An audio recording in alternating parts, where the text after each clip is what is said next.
However, before I can even get a head start, a voice unexpectedly rings above the chaos, and sure, oh, here we go.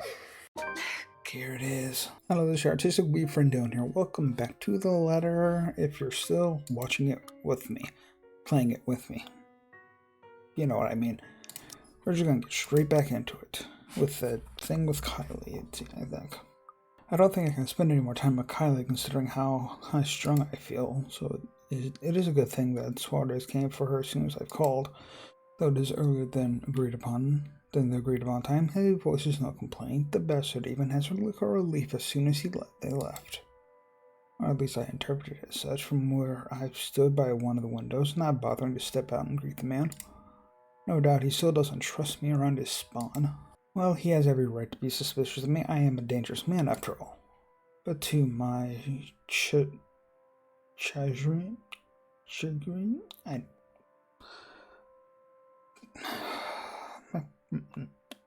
don't know. That leaves me with the rest of the day with nothing to do. Well, aside from picking up the mess Kylie left scattered about in the parlor, to my immense relief, she remembered to take her doll home with her this time. But the same cannot be said for the crayons and papers littered here and there. First things first. I snatch my own doodle off the table and rip it strangely, leaving no hope that it will see the light of day. The rest of the drawings, all Kylie's, remain unharmed as I collect the lot.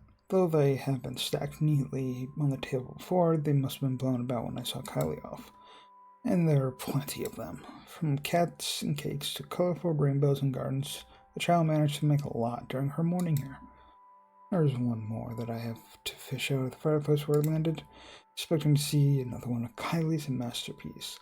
I am instead greeted with something a bit more concerning.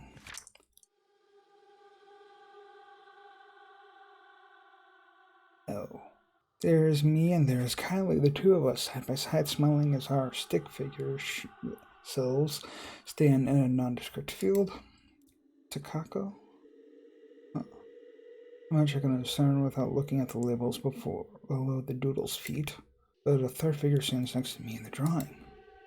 A woman with her face hidden behind a curtain of black. Takako, but writing at her supplies. Takako says you're making a really funny face. Her imaginary friend is the goddamn ghost creature. Taka who? Takako, a friend I made. The hairs on the back of my neck stand on end as I feel a chill go down my spine. A breath that isn't mine. That has me turning around, expecting, hoping to see anyone, but nothing. And that's when I hear it. Laughter, sweet and merry laughter ringing from the ballroom. Thinking about it has my cheeks burning, my blood running hot. It's as if I'm being mocked. Jesus. Yeah, you certainly did stop. As I stump towards the door, I have to stop myself from shouting at the storm. I expect to see some of the help dialing around out from their duties. Perhaps they thought they could slack off in their duties with the hit put around with my preoccupation with Kylie. Well, they had another thing coming. But again, nothing. Nothing from what I can see with a cursory glance. At the very least, I roam around looking for near impossible hiding places, and still I am all alone. Yet I can still hear the laughter, that accursed laughter, echoing about in the room in my head. Who's there? Show yourselves and show some respect to the master of the house. Cold uneasiness settles into my stomach when no one answers. I stumble on my own 2 feet, feeling a wave of nausea come from nowhere. I have to put a hand against the wall to stay upright when the world shifts and pain explodes from behind my eyes. It takes every ounce of my self-control not to heave then and there. The only thing my pride allows me to do is to close my eyes and attempt to alleviate some of the pain. Vague, unfamiliar images, dare say memories, not mine, flash in my head unbidden and unwelcome, like a strong hammer strike to the head, threatening to crack my skull and split it in two. Whatever emotions they hold are muted. I'm nothing but a spectator, till its weight feels palpable. Oh, it doesn't take long for these sensations to get into my head through my eyes and ears. It creeps and buzzes in the spaces between. It hurts. She doesn't want this. You lacked care. You forget your place, and you've indulged yourself far too much in this fantasy of yours. This is vile, like vomit and sludge brushing against my skin before it covers me until I'm laid down. Disgusting. Wrong. Stop it. You've overstepped your boundaries and livery. Stop it. This is wrong. Please. May I remind you that you are nothing but a servant, a slave. So, and this looks like the woman from the Ghost Woman. An unattractive, unchaste harlot who thinks too much of herself. Please, no more. Hold. What the Over and over, it hurts. The pain, however, is not overbearing or blinding. It is the littlest of cuts and the bruising of flesh by blunt force that dribbles down my cheeks and my mouth. There is a pounding in my head. It is not blinding, but that makes it all starker. Everything hurts. Please, lady, he need not suffer. I beg of you, have mercy. You already have me to do as you please. He deserves none of this. Why is this happening? Silence, before I cut out that impertinent tongue of yours and feed it to the dogs. You will watch and you will learn what happens when I am displeased. What have I done to deserve this? One after the other, they come at me, an unending flood that threatens to sweep me away from what feels like an eternity. Each one a show of both joy and suffering for those who have called this mansion their home. Each new scene is like a hammer to the head, threatening to crack my skull and split it in two. I feel very little emotion in the blurry images that present itself in my head. I feel a part of these, like I've lived through them, though I know that it's not possible. Although anger burns through me, that much is evident, but the pain more so. And above all are the whispers. The voices calling, luring, until one image emerges in vivid contrast with the others. When there's a shout of joy, my eyes snap open looking for the culprit. That's when the whole room just changes. Everything is the same, yet everything isn't.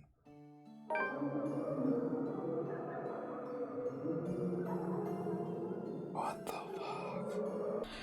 There are people everywhere laughing and dancing. I should be concerned about them, but my mind finds it easy to dismiss them as they fade in and out from nothingness. Instead, I find my concentration drawn to a man and a woman, though one can only call them a lord and a lady going by their clothes. And oh, just see how happy the couple looks, though the man's eyes are eerily blank. Like he's not all there. His face is familiar, though. In fact, they both are, but I can't quite place why. The two make for a pretty picture as they dance in the center of the ballroom. Even the phantom crowd's attention stay on them. It reminds me so much of Hana and I during the early days of our marriage, the honeymoon years they call it. We were happy then too, and all smiles and her sunshine, even with the normal dreary weather. Younger, we had less to worry about, or at least thought that way. I'd wish we could go on that way, even with all that I did and had to do. But life has a way of catching up. There was work to be done. Although we had to stay the living perfect couple in public, I could not afford to look so weak, to appear tied down to someone else, to those who knew who I really am. I had to harden my heart when I have business, but it hasn't always been so easy just to switch that part of me on and off. I should be concerned about their children too. Ask what in the bloody hell they're doing in my house. I have parties if they own the place. Ask myself how the fuck I didn't notice what was going on before, when the parlor and the foyer are both only a few doors away. There's a horrid feeling of envy. And though I have long accepted that I am a jealous person by nature, I have never felt such a strong feeling of envy as I have now. They were happy with each other, these people, but Hana and I... Envy turned into anger. Anger for some reason I could not have. But I have the feeling that yelling and screaming at them won't do much of anything anyway. None of the others have given me notice. I realize that this might not even be real. It tells me that these two are the people from the paintings, the ones all over the mansion. Which makes sense. I don't think I'm imaginative enough to make all of this up on my own. This must be a dream, or a really horrible high. Just then I feel eyes on me as I contemplate the absurdity of the situation, yet I find difficult in trying to tear my eyes away from the two dancing. I manage, and I regret looking away.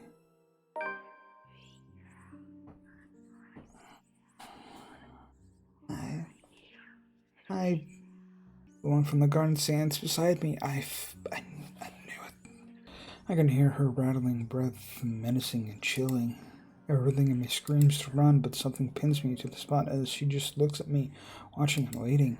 The clamor of their voices fill the ballroom. Although they say such welcome words, I do not feel comforted by the madness I'm experiencing. Their joyous voices turn sinister and foreboding to my ears. The chorus of people that shouldn't exist, threaten to overwhelm me, drown me, even as I stand on dry land.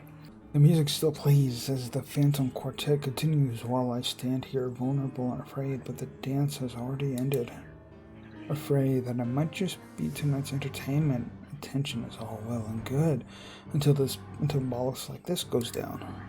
Those phantom people watch me, thousands of eyes scrutinizing, though they cheer for my return, cajole me to dance and join the merriment. There are eager hands all over, pulling me in every direction, but they do not move me enough to remove me from the woman's gaze. Listen. Can you not hear them as they welcome you home? Your kind, our kind. You're one of us, my love. We are bonded by the blood we share. If I thought the voices were overwhelming before, it is nothing compared to how they are now. Is Luke related to the people in that from the house? From the mansion? Did I ever read this? I don't remember. The voices are loud, speaking in unison, echoing ever on in the spaces of my head.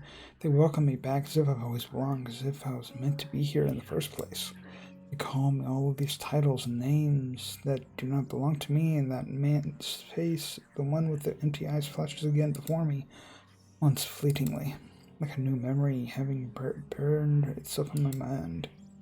I have to struggle for air when I come back to myself after. This isn't...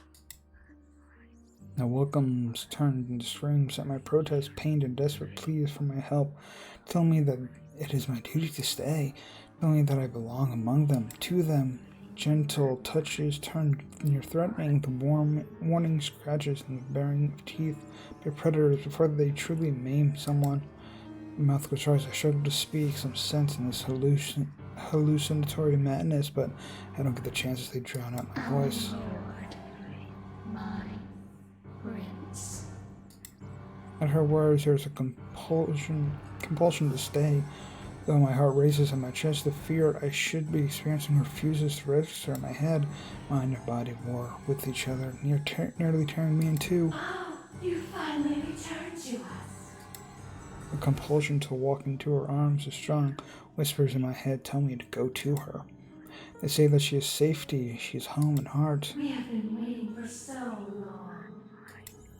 But repulsed at these thoughts, I wrench away and turn with a sharp gasp. Without hesitation, I start to make a run for it. I nearly falter when an angry shriek pierces the air, inhuman and monstrous. There it is. I do not dare look back. I just run. I don't care if this is a drug-induced hallucination or not. I just run. Out of the ballroom. Out of the parlor. It's only then I bother to look back, hoping and praying to the God I scorn that it did not pursue me. I would have run all the way out of the mansion, too, if only someone didn't get in my way. I clad with a body much larger than mine. I fall back to the ground, head spinning as I look up at the stained glass. Turning my head to the side, replaces the colorful sight with a pair of shiny black shoes. Fatigue fills every inch of my being, then making me refuse to get up. Meanwhile, a familiar head of ginger hair looks down at me and You really must look where you're going if you insist on running about. Do tell, where is the fire? Oh, thank God you're here. I do hope you don't have a concussion. Can you count backwards from 15 to 1 for me? Oh, fuck off, you wanker. Just help me up. I do not think insulting me if you do have a concussion is a smart decision. But no, really. 15 to 1. That woman, she was here. I told you to keep an eye out for her. The other man offers an arm and pulls me up to my feet then. But before I can storm off and pull him into the ballroom, he anchors me down with one hand on my shoulder and the other touching the back of my head. No bruising or bump. That still does not mean that you don't have a concussion. If you are too lazy to count backwards, can you tell me your full name? Where are you currently? We don't have Lucille Mitchell Wright. And this is the Ermengarde bloody fucking foyer. But we don't have time for this. You must make and have the time to make sure you are not broken in the head. I have already sent security to scour the whole house when I saw you running out of the parlor, Dummkopf. If the woman is here, they will have her. You will only be slowing them down if you plan to interfere. And something tells me that they're not gonna find her. Ooh, there's a bug on my window. When he points that out, I realize that there are guards starting to filter into the house as we speak with some already searching the nearby rooms. Armed in uniform and go about in pairs, making it so that the house is in a flurry of activity. He lets go of me then with the knowledge that I'm not going to kill over anytime soon. I was hoping that you would be tired from dealing with the young miss on my return. Instead, you come running and hit your head. Such a troublesome boy. Shall I be carrying you to bed, too? I can manage just fine on my own. Though I don't see how I can sleep until that woman is caught. It'll be easier to keep you safe in your quarters. This is twice we've known the woman to break in. I think we can safely presume that you hold her interest. He says it as a matter of fact, in a tone that broke no argument, not like I'd argue if it means I'm kept safe. Of course, they're running it. The two of us hurry upstairs, though we remain watchful and wary of any potential threats to my person. We make it to the master bedroom without any trouble, though and two of the security are left outside the door. No problems at all. Not until we get inside. Johanns's eyes scan the room wildly, a look of dread on his face, and his usually stoic face. I don't understand for a moment. Looking around the bedroom, it's empty. But then I realize... Where's Hana? She came home with you from the hospital, didn't she? She's supposed to be here. I sent one of the maids to accompany her here, to let her rest. I feel the color drain from my face when he raises a hand to stop me from charging out there. Stay. I'm not staying in here while Hana stays out there. One of the guards will find her and bring her here. And what if they don't? What if that woman gets to her first? What if she already has her? That's not possible. You can't promise that. There's no second thought as I reach under my side of the bed and pull out one of my knives. I have no doubt that the other man can take me on if we're both unarmed. But with this, I can even the field. Or at least deter him from escalating the situation and risking hurting either of us. I'm going out there to look for Hana. And you're either with me or you aren't. I'm not risking Hana, and I'm not leaving her alone. Still, like a stubborn mule, he refuses to budge from the door. There's a withering look on him that I try to match. One that somehow I am losing fast too, even with him not saying a word. Can you see yourself in the mirror right now? You are in no proper state to go looking for anyone. If it will make you happy, I will do the looking. But please, and don't make me repeat this, stay where it's safe, where security can find you. We already have one person to be worried about. Please don't add another one to it. Perhaps it is his tone, despite of general disdain for virtually everything that has to do with me. I'd like to think that over the years he has grown to care for Hana at least. Much as I loathe to admit this, I trust him with her safety over any servant in this house. So an Just pretend I said that right. You have 2 hours, Shirokin. I don't think it'll take that long to find one missing woman in this house. 2 hours. Any more than that, and I'm going out there. I'm surprised Luke's not mentioning anything about the eyeballs that were in a box. Of course. Despite his words, he lingers. If I didn't know any better, I'd say he wants to make sure I get in the damn bed and sleep before he turns away from me. What am I, a child, watching me and treating me like one? There's a reason why we will never get along. Well, what are you waiting for? And the knife? The knife stays. Very well. Only then does he seem to get that hint. With a nod, he leaves, locks and closes the door behind him. For a moment, I still hear his voice when he gives the guards outside firm instructions, then a hush as soon as he departs and his footsteps fade away. One that doesn't quite last. As quickly as the silence settles, lightning flashes across the sky, followed immediately by the loud boom of thunder, and then a winker strikes so dangerously close that I can feel the electricity in the air. Power goes out not a second later, and I feel as if I'm being mocked by whatever greater power there is. I was deathly still for a moment, but soon the rain starts once again. far heavier than the light drizzle from this morning. Its pitter-patter hitting hard against this place's roof. Despite the noise, I find myself drawn to my bed, exhausted, hoping for a little nap. I'm safe here, Hana will be safe too. Shroken will find her. When I wake, she'll be here. It does not take long. Once my head hits the pillow, and a matter of minutes, darkness cleanses me, bringing with it laughters and whispers of a twisted love from time long gone. Who are you? Stay away! Sweet dreams, my love. It'll be over soon.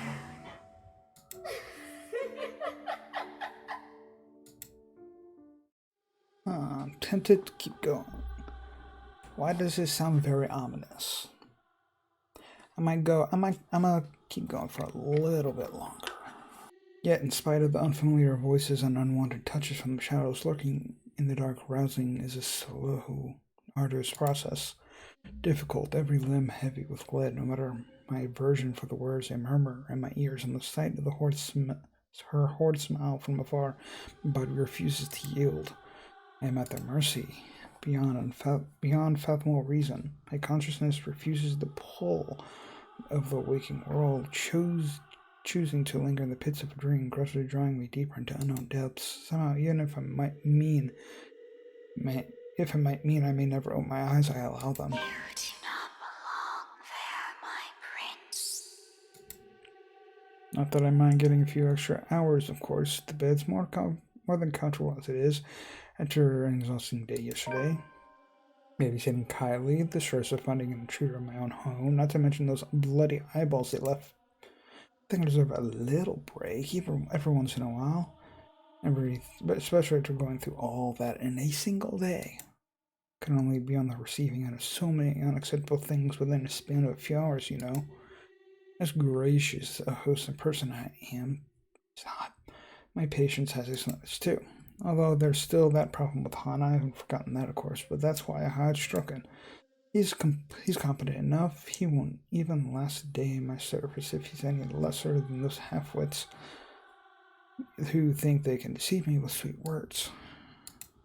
He's more than capable of working on his own without guidance. Let the butler take care of that little problem with Hana while Hana. You do not need her. Please don't say that. I am here. We are here. So could this be where that dilemma comes in of, like, the very end of her the ghost holding Hana hostage, and Luke has a choice of, okay, so is that where the choice is gonna be? So is that why there would be a choice with that?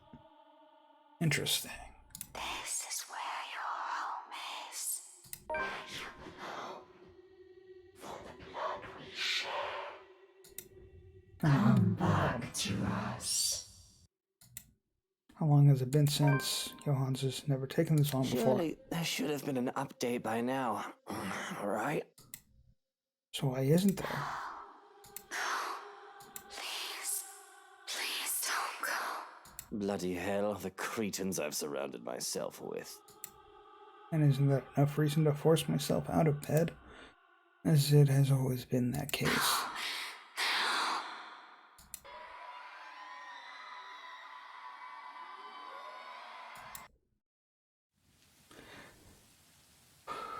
My eyes fully open, expecting the warm rays of sunshine filtering through the curtains. Only to be greeted by a blinding flash of light and a loud boom of thunder that sounded nearly too close to my ears. Strong gusts of wind will occasionally burst in from the open balcony door, bringing in drizzles of cold rain into the room. I must have left it open earlier before dozing off. The carpet in the floor closet to it is already drenched. Hana's going to be so cross when she sees this. Not that it's an immediate problem. If anything, it's this power outage we should be minding first. With the intruder so large, steering through this darkness might be far more fatal than multiple stab wounds or a gunshot to the chest. Oh, great. The power's still out. That is exactly what I need right now. Yes. So if I remember correctly, this is the day, November 1st, in the game, that the whole Hana, where it ended last. It's this storm, of course. I should have moved back to the penthouse to weather it in a much more comfortable setting. Already I can hear the creaking groans of this old place as rain beats against the windows. Johans! Has someone been sent to check the circuit breaker yet? No answer. Johans? Silence. Shrokin! Someone! Anyone? Still nothing, and my cordial mood is quickly dissipating. Where are those idiots when you need them? Truly, I wonder why he hasn't fixed this yet. Was I really out that long? Can't be. It's only been a few hours after midnight. If the time of my wristwatch's hand's gonna go by. Unless I've forgotten to change it again after that last overseas trip a month ago.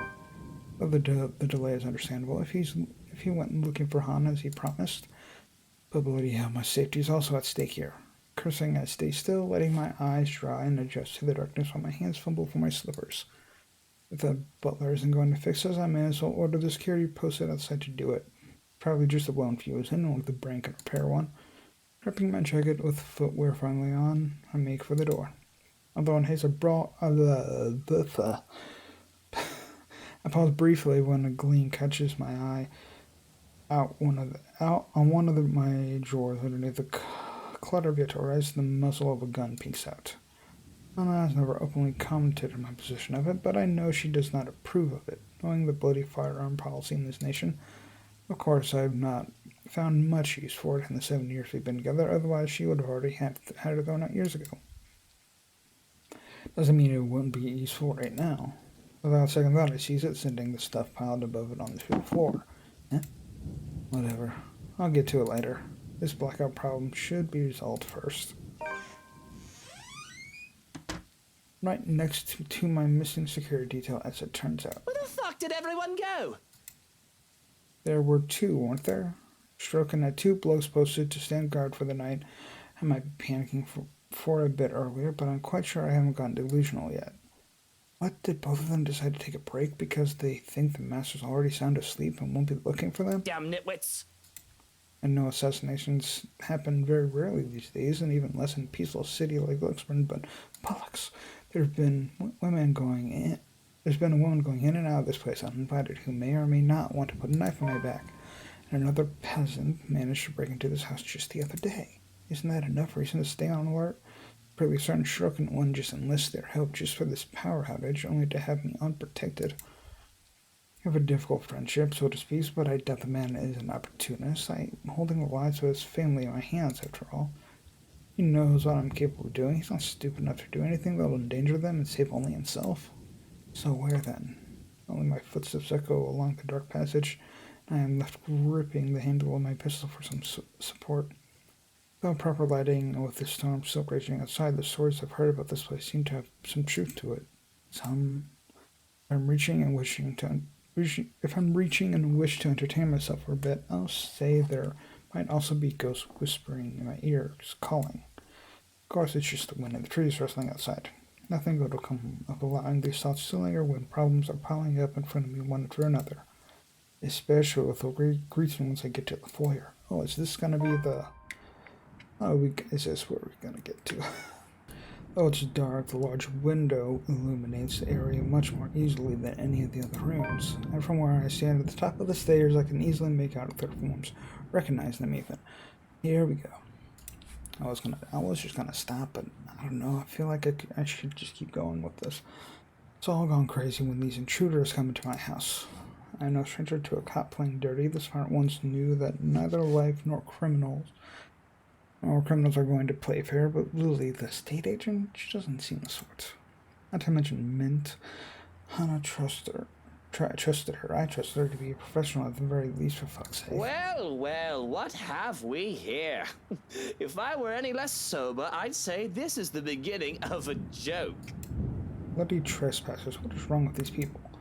Do they really think I'll be fine with them walking into my home like this? What are they even doing in here? If I didn't know any better, they might also be behind Hannah's disappearance. That's right, my love. Oh God. They must have a motive. Make them pay. Oh, please don't listen to her. And it better be a good one. They've done to us. Or a bullet to the head is least of all of them will deserve. I don't make a habit of harming women, of course, but this is just crossing the line. Let's see. A real estate agent and an interior designer walk into a mansion. Fucking hell. Thunder crackles once again, cutting me off. This time it sounds like ugh. This time its sound hits close enough that it nearly feels as if the windows and the ground itself are rumbling. All is deathly still for a moment. I don't let it stop me, however, as I slowly back my way towards them. Taking one careful step at a time, relishing the expression of fear in their eyes.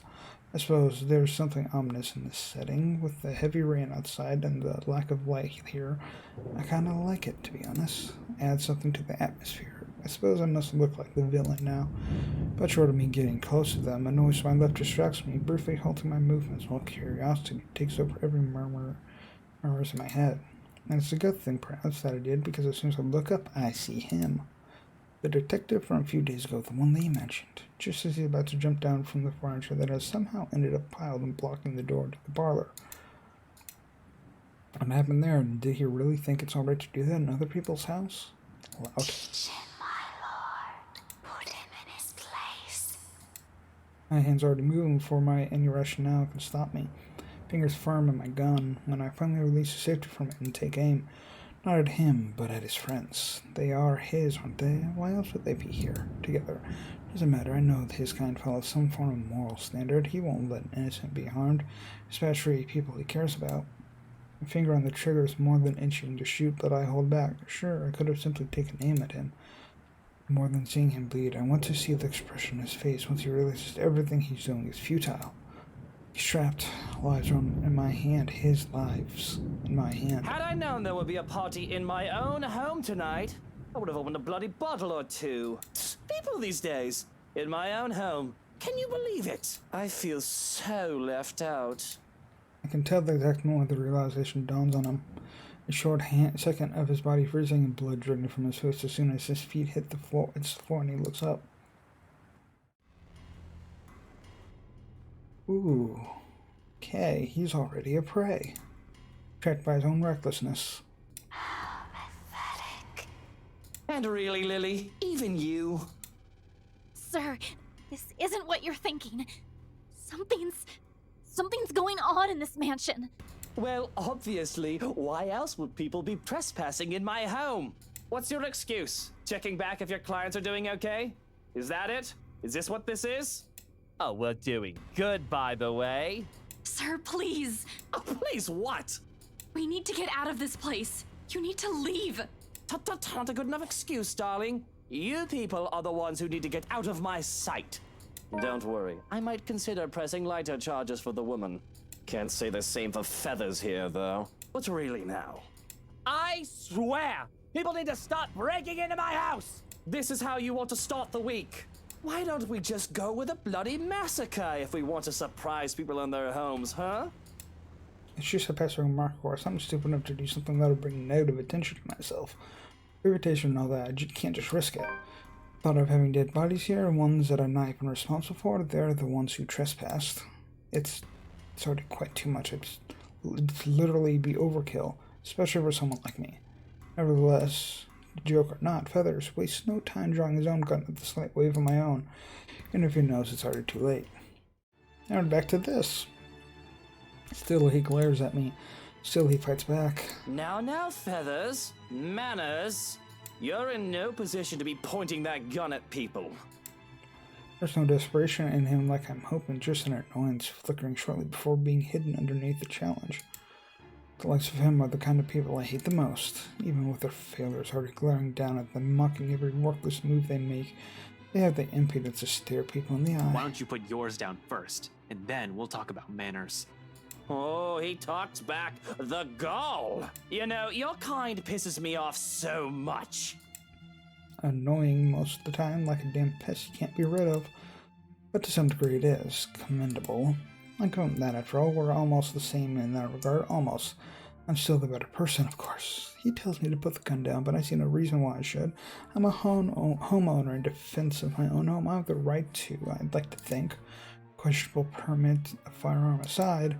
It's not like I wanted this, but I'm already high-strung and their presence does not help. Bloody peasants, I can never seem to figure out how their minds fully work. Take this one, for example. Despite the pride brimming in him, how he matches my glare with one of his own, he simply lowers his pistol after a long second, not in surrender. The tense set in his shoulders tells me as much, but the closest he can get to lowering his own ego in favor of something I can't quite place. Interesting. Gotta admit, I'm almost disappointed. As you should be, my lord. I've expected him to hold until one of us shoots the other. Can't say it'd be more exciting that way. A bullet inside any part of my body isn't something I'd like to have on a bad day like this, or any day for that matter. But it'll surely be predictable of him. And I like predictable. They're the kinds of people who are the easiest to deal with, no matter the situation. With them, there's no second guessing what they'll do. He shoots, I shoot. One of us dies, the other walks away. Nothing complicated. Nothing requiring much brain power, just muscle membrane. Who's the better shooter? End of story. Yet here he is, dragging a deep breath in, setting aside the only thing protecting him. I can easily shoot him this way, be done with this whole farce of conversation. Instead, I find myself listening. A concession for a person who, in another life, would have also become the person I am today, had his circumstances allowed it. Damn shame. I might have gone along. Listen, right. I need you to. Ooh, I need a drink. But alas. You broke into my house, and somehow, you expect me to listen like a good little boy. Are you a bit touched in the head, Feathers? I'm not the one breaking laws here. Look here, fucker. If I wanted you dead, I could have done it so many times already. In fact, I can easily shoot you down right here, right now, and you won't be able to do a damn thing, even with that gun. Meeting two prideful blokes will never go down well, whichever lifetime it is.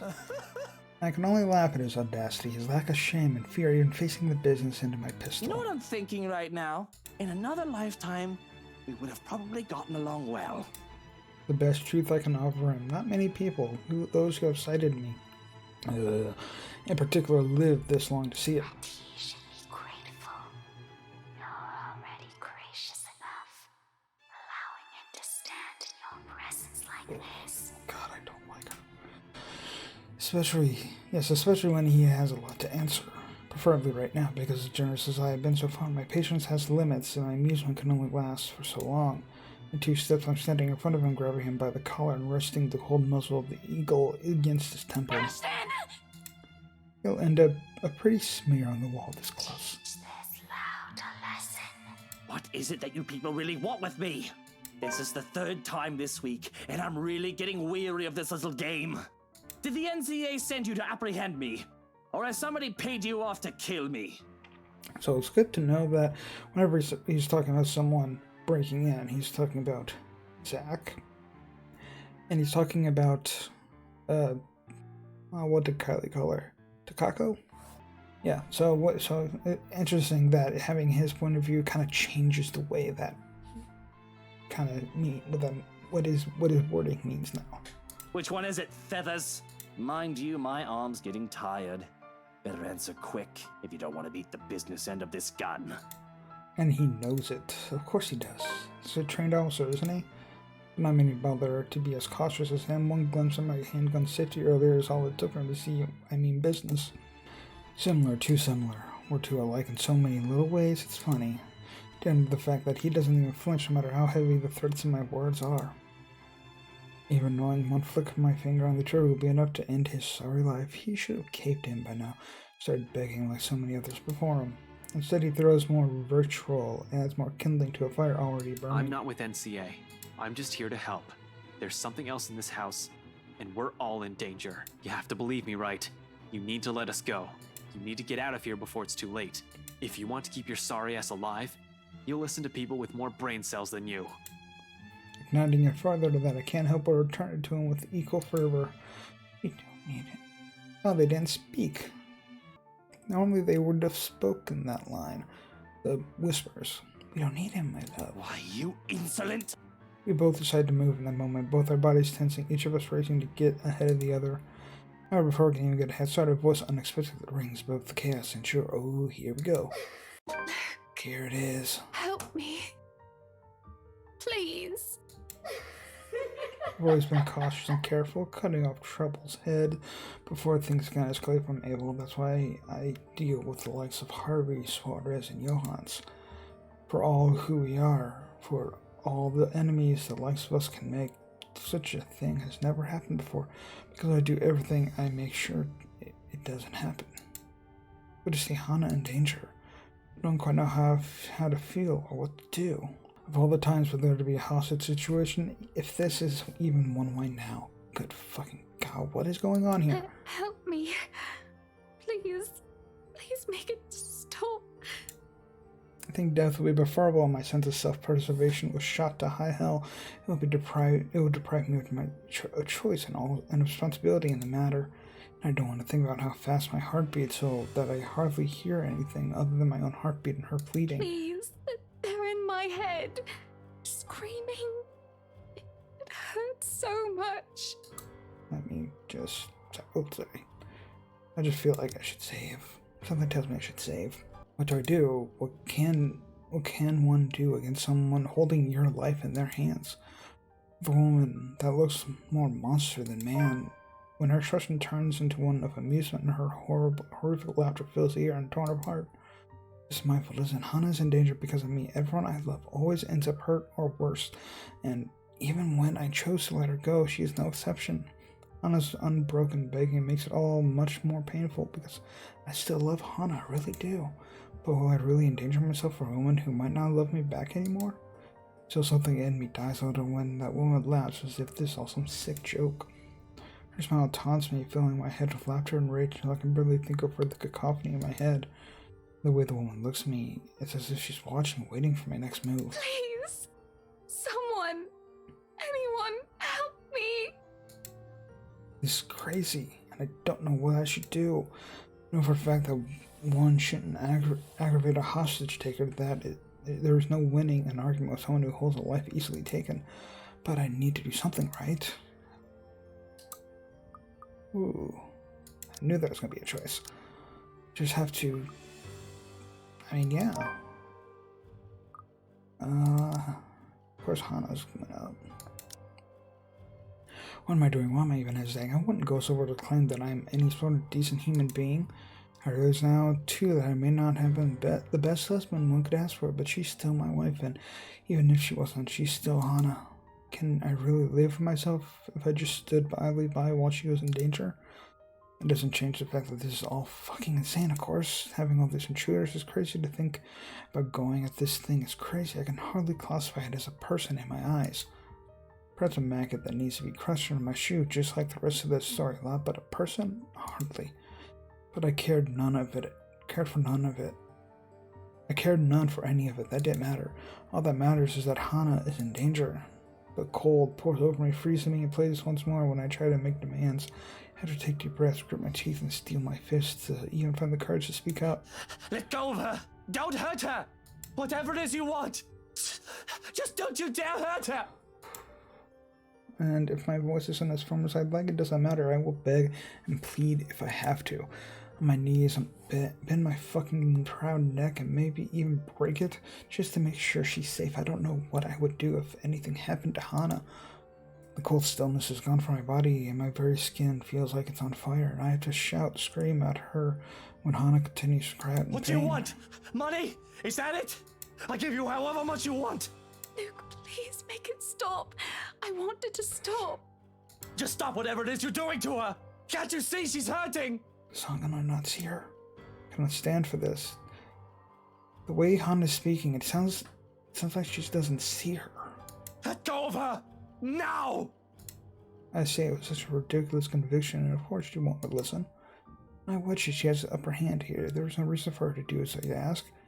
But her voice is but a whisper and deathly slow, and I'm hard-pressed to hear it over the pounding of my heart and my ears. She speaks. The woman from the gardens and the servant girl from the ballroom, from the hallucination, vision, memories, whatever they were. A hush settles over the room as we listen.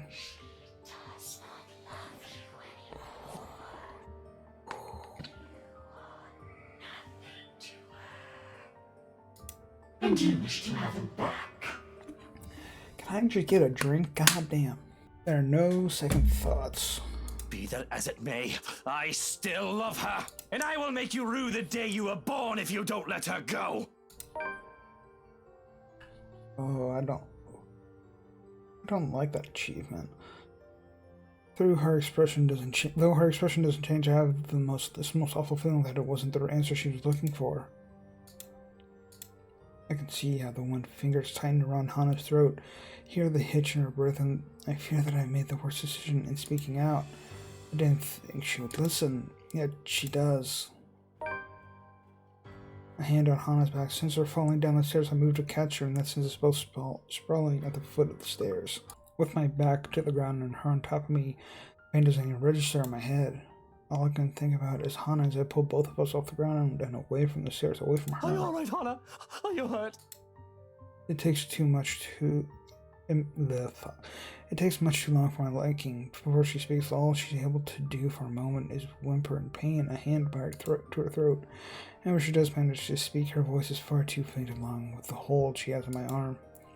It's terrifying to see her like this and to think I nearly lost her for good. Luke, I'm so sorry. I don't know what happened. She just... Okay, so she did see her. She was able to see her at the moment. I just wasn't sure of the way she's speaking. It's fine. It's fine. You're fine. This isn't your fault. For a moment, we forget, but... You deserve each other. Hearing her voice triggers something in Hana. She starts to tear up, her face contorts into one of pain and fear. But I grab her by the shoulders to keep her in place so that she can see me and only me, so that I can only see her too. Look at me, Hana. Look, I'm here. You're safe. I won't let her hurt you again. Do you understand? Just breathe. I don't know exactly what in bloody hell's going on, yet I can't find it in me to care whoever these people are or whatever they're here for. This is not acceptable. For all I know, this is all some dumb charade to get to me. All the times I've seen the wound before, it could have all been an act to get to me, to get under my skin, to think they hurt Hana, and all that the fear I had felt. Seeing her touch Hana, I can only think of her as an actress in grotesque makeup. My hand still shakes, the fear not having quite gone, but anger fills me as I look at the woman, a sneer on my face. How dare you! I don't care who you are, but how dare you touch Hana!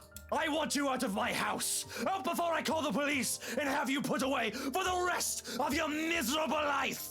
That's not actually gonna work. And that goes for all of you! You hold my ground firm and strong with my declaration.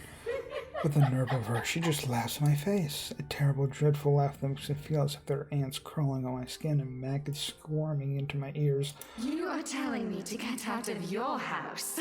You threatened to lock me up? She laughs and she laughs. What's so funny? What are you laughing at? None of this is funny! She persists, and it almost feels like her voice is in my head. Oh, no different. No different. You're all the same. You can all suffer together. And that is when everything turns to complete and utter shite. Oh, wow. Oh, my God. What? Oh, God. It's a slow thing, a whisper more than a bang as the darkness creeps into every corner of the room. The walls shudder and groan. Blood runs from the ceiling, crawls down the walls, and stains the floor. It feels as if life itself is being sucked from the house slowly but surely. The beauty of the place is gone, with only the dead, decaying remains of a mansion left in its wake. I don't have to wonder if it's just a foyer that's become this nightmare's place. I can already hear it. Gone are the growling of thunder and the lashings of rain and wind against the foyer's high windows. All of it has been replaced by a more grating sound. Cacophony of voices from nowhere and everywhere echoing throughout the new horrid walls. Voice that neither belongs to us nor the people who live there. What's going on?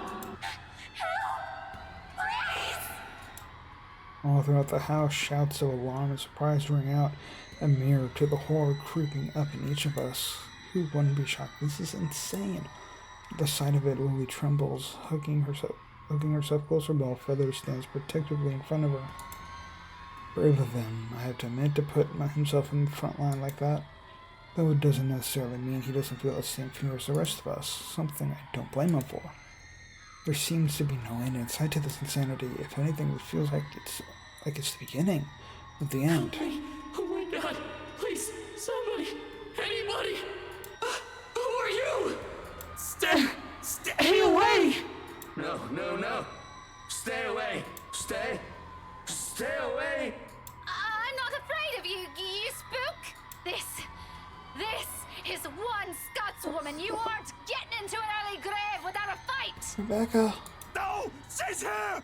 You've got to let me out! She's gonna kill me! Someone! She's... Her screams fill the mansion.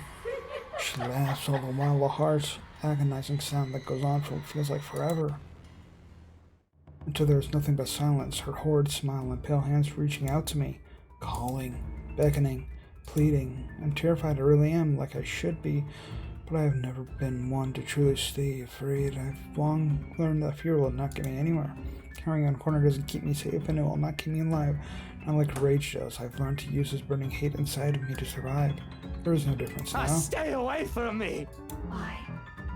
Why do you wish to leave? This is where you belong, my lord. Remember the blood we share? This is your home. Don't you remember? You promised to return, to stay together with me, with us, with people no different from you. What is she talking about, Luke? What does she mean? Don't listen to her, she lies. I promised no such thing to anyone. Hannah, you're the one who bought this house. How should I know what she's babbling about? I never even wanted to be here in the first place. A terrible case of mistaken identity, that must be it. I'm quite sure of it. I don't know this woman, this monster. Why would I say that to someone like her? My entire lifetime, I've only made and kept sincere promises to mere two people, Hannah Evans and Eleanor Chandler. No one else. The rest of those who've claimed I promised anything to them can go fuck themselves. Bloody hell, I may enjoy the company of women, but I am not an idiot to start sprouting such nonsense. A line must be drawn, especially if I'm to keep myself alive, yet she still goes on and insists, making me appear a liar in front of these people. Of course you still deny it. Have you truly forgotten? You haven't changed, I see. Still a deceiver. She's lying! You see, my love, nothing has changed. Still no difference, you and I. Just like the rest of us. Just like every single soul in this putrid wreck. We've waited for so long. You can hear them, yes. Their pleas, their calls, their invitation. Come, my lord. The house seeks its master. She, the monster, reaches out again, her hands a gory, abhorrent sight, along with a smile that spreads across her face. My body's already moving on instinct, stumbling back one step at a time in a desperate bid to be away from her, anything to put distance between me and this vile creature. No matter what she says, I am nothing like her. I need to get out of this house, and out of this country preferably. There's nothing for me here, not anymore, nothing to keep me tied to this place. With Anna planning to leave me, Stroken likely taken by this woman, nothing's left to bind me to this wretched city. I can leave, I can... Careful, Luke! Footsteps on something sending me sliding on my back and flat on the floor. Beside me, a paper, a familiar one, flutters down. It's this thing again from the open house, though it feels like a gimmick and more like a threat. What with recent events, it must have fallen from one of these peasants in the commotion earlier.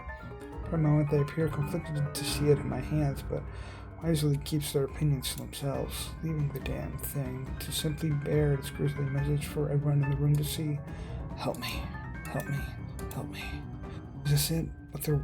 What they've been telling us? Why everything in my life has gone to shite because of some stupid old letter? An invitation indeed, one I am not willing to accept, not at any time. On the top of the stairs, the creature moves again, drawing my attention back to her. Her gait remains slow and awkward as she walks forward, a smile never leaving her. But I won't give her a chance. I am not dying here. I certainly am not giving myself to a hideous creature like her either. Adrenaline kicks in despite panic gasps and worried glances from the people in the room. I pay them no mind as I reach for the main door and... That warning is slammed open, revealing not the mansion grounds like I'm expecting. Before my mind can even comprehend what's happening, black tendrils have already coiled tightly around my limbs, dragging every person in the foyer into that room. None of us even get to scream when darkness completely envelops us upon the doors closing. Understand where your place is now, my love. You belong here. Is it so difficult to grasp? We've been waiting. I'm most likely having this episode split into two things. So, it's in two different episodes. Because I recorded for like an hour and a half. If you enjoyed this, then leave a like, subscribe, check out all the other stuff I do, and hope to see you in a new video. Bye bye.